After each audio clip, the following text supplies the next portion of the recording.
Fins al 13 de febrer a la sala d'exposicions de la biblioteca es pot visitar l'Ombra de Blanquerna. La mostra la conformen diverses obres dels artistes del Laboratori d'Expressions Artístiques i Desenvolupament de Lloret de Mar.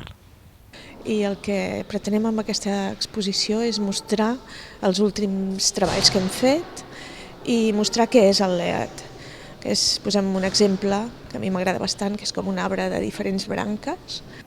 Les obres pictòriques de Joan Vinuesa, Gemma Batés, Joy Birkinshaw o Neus Dalmau, les llibretes de poesia d'Enric Casassas i Joan Vinuesa, la pictografia de Monaner i l'apartat destinat als cantaires de la Casa del Mar i les perles de Lloret evidencien el format polièdric de l'entitat.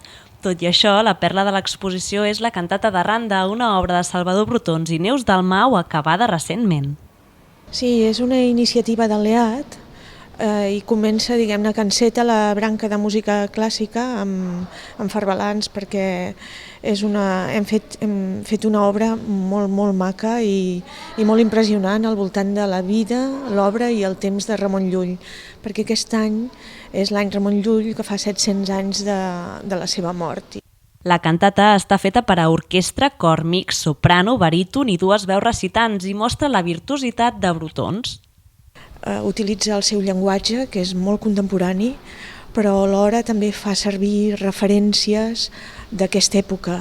Hi ha referències al Llibre Vermell de Montserrat, referències al cant de la Sibil·la, té moltes textures, té 9 parts, la part de la il·luminació, la part de la Inquisició, hi ha molts contrastos, dura 45 minuts.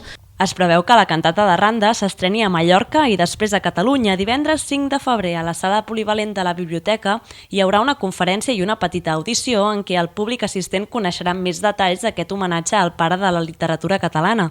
De fet, del 4 al 13 de febrer hi ha programats un seguit d'actes a la sala polivalent de la biblioteca per complementar l'exposició.